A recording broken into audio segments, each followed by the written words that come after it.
सांस की एक धीमी अंतहीन प्रणाली है गंगा। भार भूखंड को कोसी पार में दूध पिलाने वाली मां है गंगा।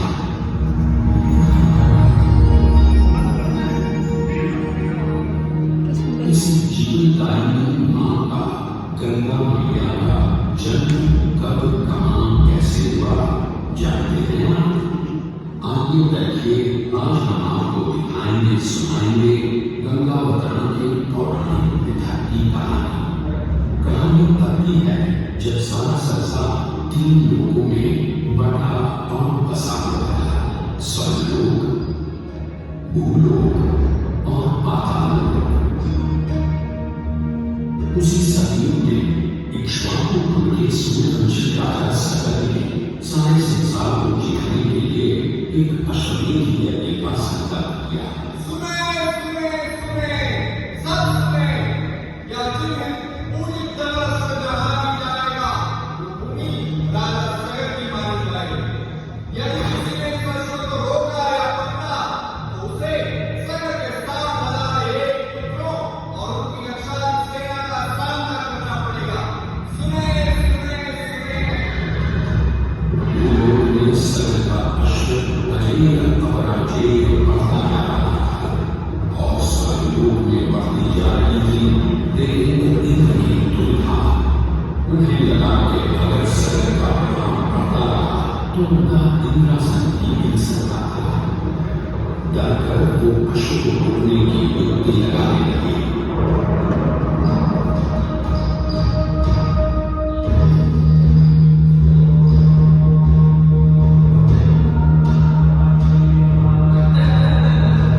पिता की चिंता देखकर उनका प्रिय पुत्र अंशुमन भाइयों को घूमने चल पड़ा। कपिल ऋषि ने आंख खोली तो सामने राजकुमार अंशुमन था। अंतर्यामी ऋषि सब समझ गए। उनसे सच जानकर अंशुमन टूट गया।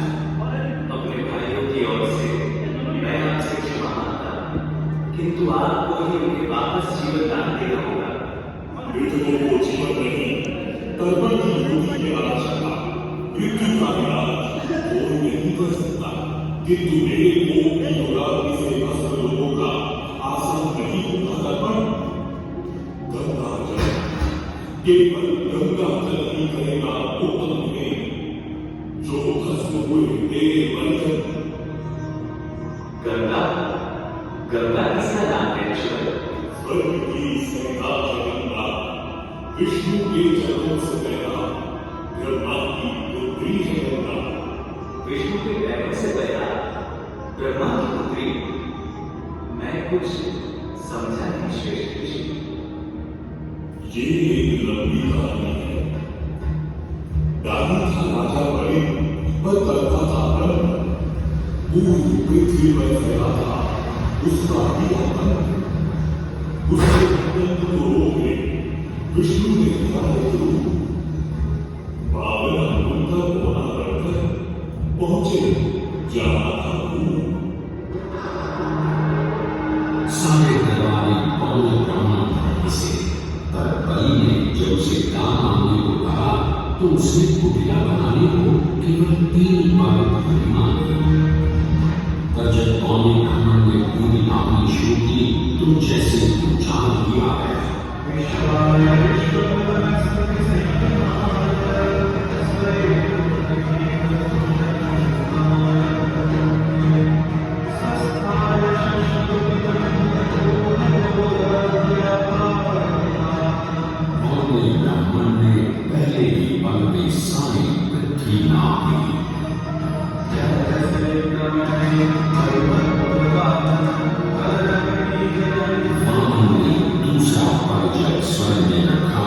तो ब्रह्मा ने उनके चरण धोए। विष्णु के चरणों से निकले उस जलामृत को ब्रह्मा ने अपने आंगन में भर लिया। बलि, अब बता तीसरा वरदान हो। मैंने जान गया हूँ आप ब्राह्मण नहीं स्वयं विष्णु है। आप अपना तीसरा चरण मेरी सरकार में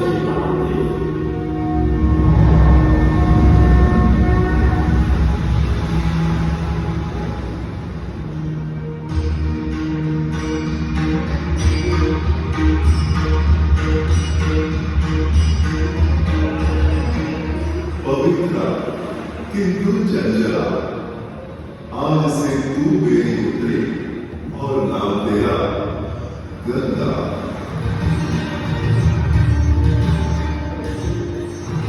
पुत्री पाकर ब्रह्मा बड़े प्रसन्न थे। तभी स्वर्ग में आना हुआ ऋषि दुर्वासा। बेचारी बालिका गंगा, उसे कहां पता था दुर्वासा का क्रोधी स्वभाव।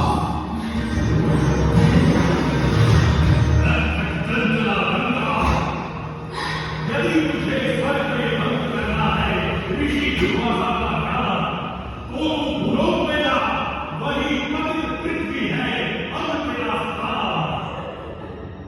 क्षमा क्षमा ईश्वर, गंगा है कठोर, कैसे झेल पाएगी वो आपका श्राप और क्रोध। भूलोक को इसे जाना पड़ेगा, किंतु ना भी जब इसका बुलावा आएगा तब जान जाएंगे सभी। और फिर वापस कर पाएगी मेरी बेटी।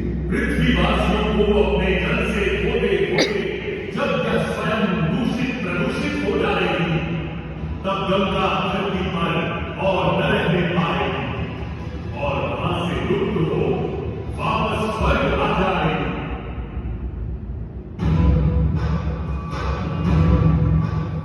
अंशुमन को अपने भाइयों के तर्कों के लिए गंगा को लाने का बहुत मन था, किंतु किसी को राजधर्म ही तो दिखाना और राज भी चलाना था।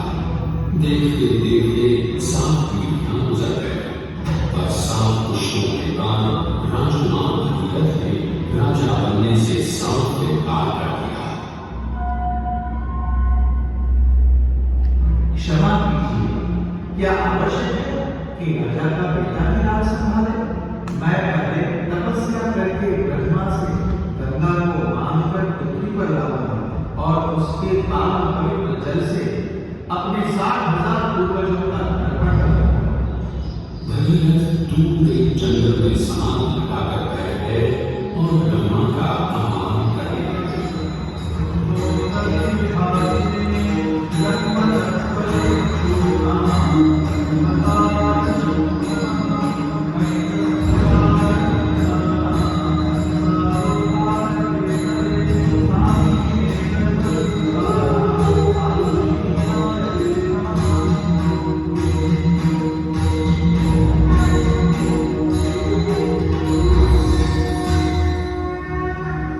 पुत्र भगीरथ, हम तुम्हारे कब से प्रसन्न हैं।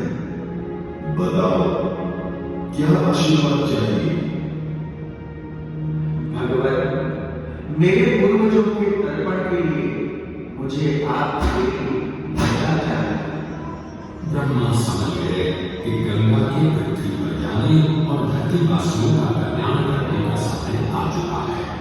तो उन्होंने एक चेतावनी दी और कहा कि यदि गंगा स्वर्ग से सीधे धरती पर गिरी तो सारी धरती ही नष्ट हो जाएगी और पृथ्वी को चीरते हुए गंगा सीधे पाताल में पहुंच जाएगी।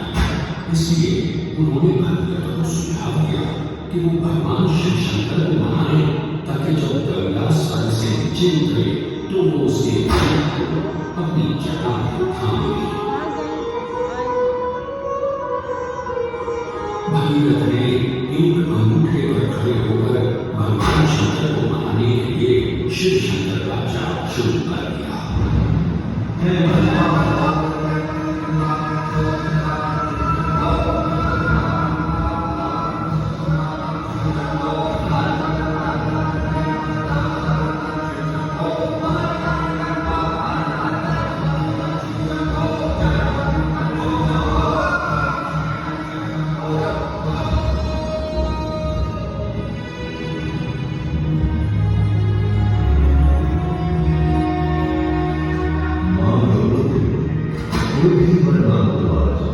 प्रभु, जब गंगा स्वर्ग से धरती पर गिरे तो आप उन्हें बीच में अपनी जटाओं में साध लें, वरना पूरी धरती नष्ट हो जाएगी। शिव तैयार है, आने दो गंगा को, आने दो।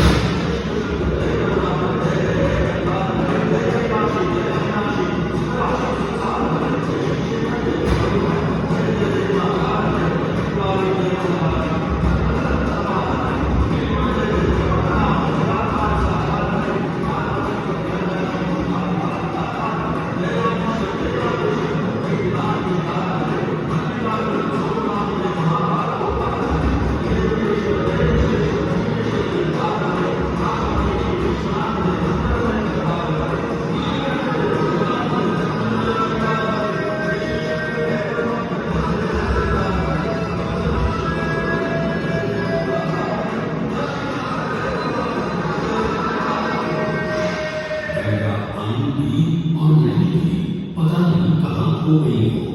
जब पूरा एक साल बीत गया तो भगीरथ ने शिव जी से पूछा। गंगाधर भोलेनाथ ने कहा कि गंगा उनकी जटाओं में ढक रही थी, पर फिर मुस्कुराते हुए उन्होंने गंगा को अपनी जटाओं से मुक्त कर दिया।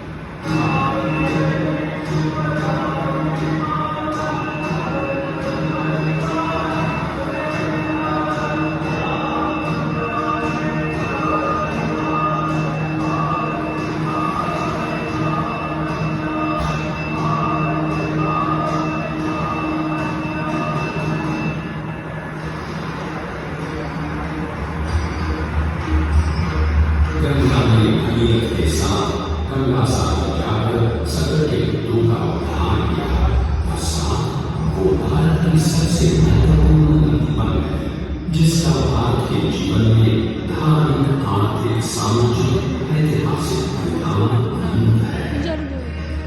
गंगा के 2,500 किलोमीटर के सफर के बीचों बीच बसा है बनारस। यहाँ आकर गंगा की दिशा बदलकर उत्तर वाहिनी हो जाती है, और अक्सर बाढ़ बदलने वाली गंगा ने आज तक कभी बनारस का दामन नहीं छोड़ा है। यहाँ गंगा पर युगों से बनते संगते बदलते घाटों की छटा बनारस को एक अलग ही रंगत देती है।